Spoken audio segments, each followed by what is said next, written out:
Situ saya ngeriset, itu masih gagal. Akhirnya saya gandeng yang tadi saya bilang komunitas-komunitas itu sih.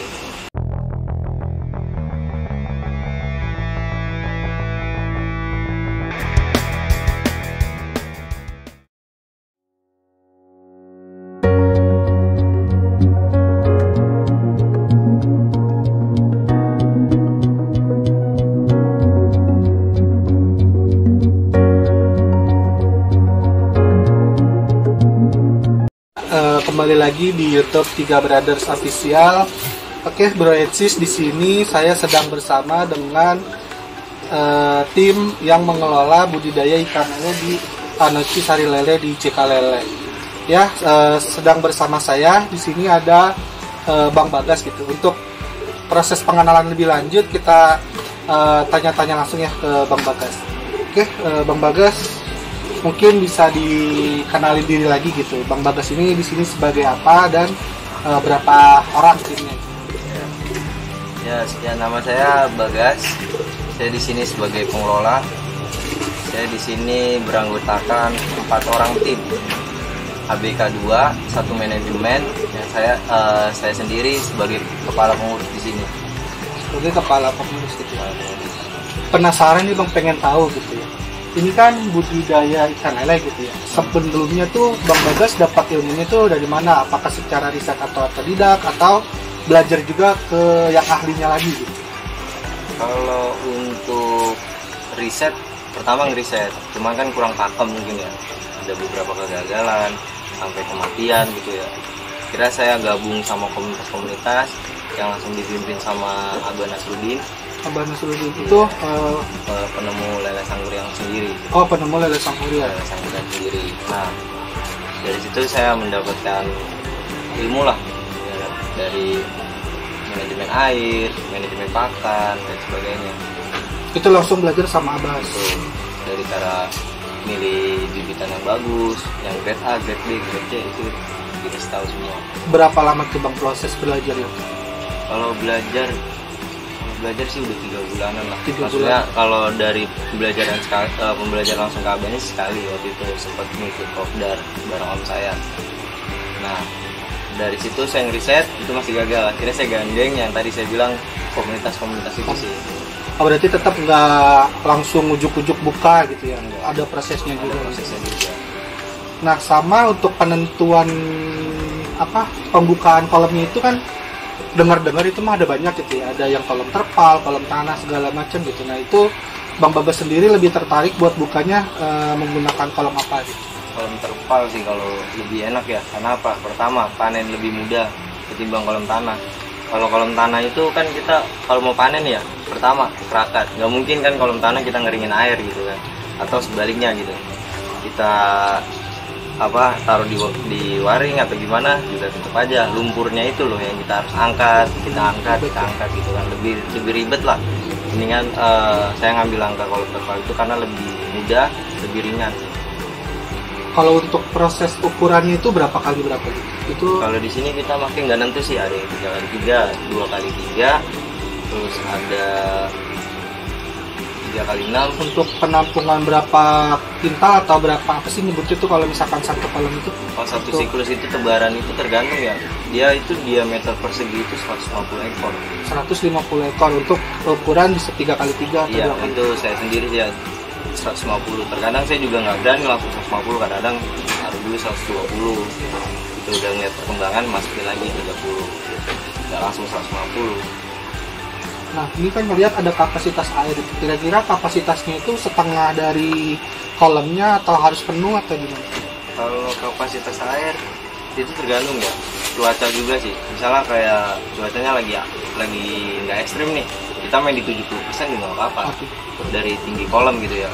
Kalau misalnya lagi ekstrim dinaikin ke 80%. Cuaca ekstrim itu ketika hujan atau ketika hujan, panas, itu ngaruh. Ada juga dampaknya juga semuanya masing-masing. Kayak panas, kayak penyakitnya juga ada. Hujan, setelah hujan ada penyakitnya juga ada. Dia lele itu air tawar atau air apa tuh maksudnya? Dia masuknya Air tawar. Lalu selanjutnya itu kan ngelihat nih setiap kolam itu warna airnya beda-beda tuh. Nah, itu kenapa sih dia bisa berubah gitu, kapasitas airnya itu kenapa bisa berubah? Kalau kapasitas air ya, kualitas air itu tergantung yang saya tadi bilang, manajemen air nih yang paling penting. Pertama itu emang manajemen air sih yang harus dipahami. Kalau dia rada kemerahan itu kelebihan pakan, gitu.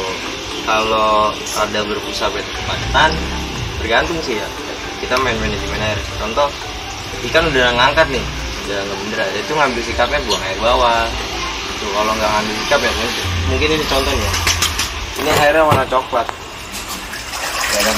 Ini udah kelebihan pakan, air udah jelek. Makanya ini kita mau kurangi. Kuras lagi. Itu kan udah lihat juga ada kematian. Yang ini nggak bagus, gitu. Idealnya sih warnanya hijau seperti ini. Warnanya hijau enak. Dilihatnya juga ikan nyaman, nggak kayak gini nih. Baru ada gertakan dikit kaget, ada gertakan dikit kaget. Oh, berarti kalau menandakan ciri air kolam itu jelek itu kayak gini aja gitu ya, kayak dari kekeruhan airnya gitu. Keruhan air, bau. Dia lebih bau biasanya. Terus juga warnanya kata ada kemerahan atau kecoklatan. Tergantung sih. Kelebihan makan juga pengaruh, kemerahan. Kalau ini kekurangan apa tadi, kelebihan pakan gitu ya. Itu yang bagusnya kalau yang hijau. Bagusnya. Kalau kolam hijau ini juga kolam bibit ya? Kolam bibit. Dia kalau bibit, kalau ikan itu kan ada ikan jantan atau ikan betina, itu nggak perlu dipisahin berarti kalau ikannya. Kalau ikan lele enggak. Mungkin sortir itu cuma ngebedain besar kecil ya. Bedain besar kecil. Iya, karena dia pecel lele juga nggak mandang. Nggak mandang. Iya, gitu kan. Ya. Besar kecil aja yang kita kalau budidaya itu ya satu besar kecil ya, karena kita juga menjual bersihkan ukurannya pakem 78 ya 8 ya. 8 itu per kilo ya berarti kan? Manfaat sortir juga itu bukan karena pasar juga ya. Pertama menekan kanibalnya itu. Iya. Kanibal itu ditekan gimana cara nggak kanibal, gede makan kecil atau kecil makan gede. Yang kecil-kecil musik yang gede nih. Terus kalau di sini Bang Bagas mulai dari proses pembibitan juga. Kalau buat perkiraan anak lele itu, bibit lele itu kalau misalkan di tahun itu berapa banyak? Itu tergantung. Kalau lagi mujur banget nih ya, itu netes semua. Kalau lagi nggak mujur banget itu nggak netes. Biasanya faktor cuaca itu nggak bakal netes. Kayak kepanasan atau airnya juga. Di sini kan daerah perkampungan ini kan ada berminyak airnya. Oh, itu air sumur gagal. Iya, terus juga zat karatnya tinggi. Zat karatnya tinggi, kemungkinan dia itu airnya terganggu, tercemar lah ya, jadi nggak netes. Dari situ juga pengaruh. Nah, dari proses netes sampai siap panen kira-kira berapa lama sih? Kalau di sini saya nggak pernah megang dari netes Dari nih. bibit nggak pernah? Nggak pernah. Kenapa? Prosesnya juga pasti lama kan. Kalau contoh di sini kan lele itu ya di kawin itu pertama ada 3 segmen. Pemijahan. Pendederan sama pembesaran. Nah, kalau di sini saya ngambil mijah sama pembesaran. Jadinya nggak sehat. Pembesaran itu berarti ketika dia umur berapa tuh? Perkiraan? Perkiraan dari ukuran misalnya bibit 89. 89. Kita breeding sampai ke konsumsi. Itu mijah cukup dia sampai 23 atau 12 berapa udah lempar. Proses dari 89 ke bisa 68 gitu. Tergantung cuaca lagi mas. Kalau lagi bagus itu kita bisa neken 2 bulan 2 hari lah. 2 bulan 20 hari. Tapi kalau lagi nggak bagus ya mantap di 3 bulan. Misalnya kayak habis kasih makan ikan celeng nih, atau kena panas ikan celeng, kita kan mainin air terus nih. Mainin air terus ikan stres. Nah, itu menghambat pertumbuhan. Kemungkinan mundur-mundurnya itu ya sampai 3 bulan. Mungkin terakhir gitu ya, secara keseluruhan gitu, secara keseluruhan di mana Bang Bagas sudah lama juga gitu ya mengikuti proses ikan lele itu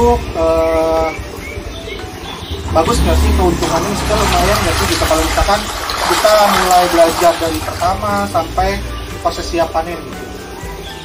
Kalau budidaya ya, terutama budidaya mangrove. Kalau untung itu belakangan. Itu belakangan. Yang penting ikan hidup aja udah seneng. Oh, ikan hidup. Iya, ikan hidup sampai panen itu udah seneng. Iya. Masalah untung nanti kita kan hasil panennya berapa baru ketahuan. Kalau dari ancar-ancar kayak tulisan kertas misalnya ini panennya sekian terus Itu malah positif. iya kenapa kita udah mempercaya panen misalnya cuannya 3 juta gitu kan, cuannya 3 juta nyatanya cuma 2 juta, kita mikirin 1 jutanya dari mana nih gitu kan. Nah kalau di saran saya juga sih, saya nanamin ya dari diri saya, kalau ternak yang biasa hidup jangan pernah dah kita nganter-nganter, oh ini panennya sekian, yang penting hidup aja dia, hidup sampai panen itu udah senang banget. Oke, mungkin itu aja ya Bro MC tanya jawab mengenai budidaya ikan lele gitu. Gimana dari tadi cara pembuatan kolamnya. Yang pertama itu tadi berapa lama proses belajarnya, terus gimana cara menentukan kolamnya gitu. Tadi ada banyak, ada kolam tanah liat, kolam terpal. Nah di sini Bang Bagas memilih kolam terpal gitu. Sampai dengan dari pembibitan sampai siap panen itu tadi juga sudah dijelaskan. Mungkin itu aja. Nanti selanjutnya kita akan lihat gimana proses kolam terpal ini.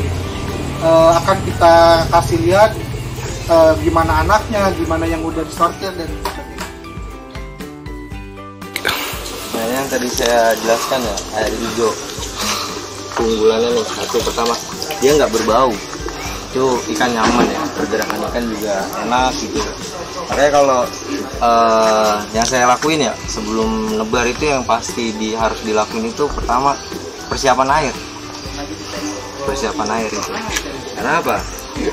Persiapan air itu yang paling penting ya. Contoh ikan masuk air nggak siap gitu ya. Contoh nih, bibit masuk air nggak siap, itu penyebabnya bisa ikan mati langsung. Terus kedua terserang penyakit, kena bakteri dan sebagainya gitu. Makanya perlu dipahami lagi, intinya persiapan air itu sebelum masuk ikan kayak apa, bikin ikan air hijau dulu, bikin nyaman dulu, baru masuk bibit. Biasanya sih saya proses buat persiapan air itu 7 hari. Buat persiapan.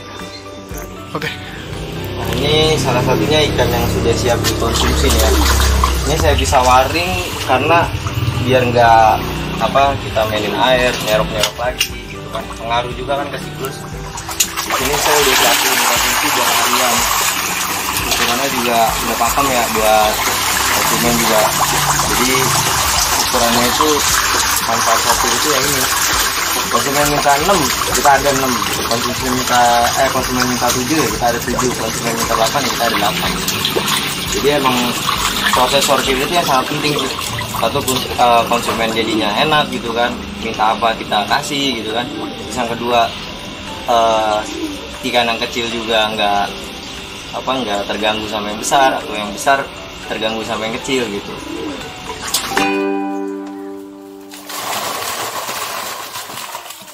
Masya Allah.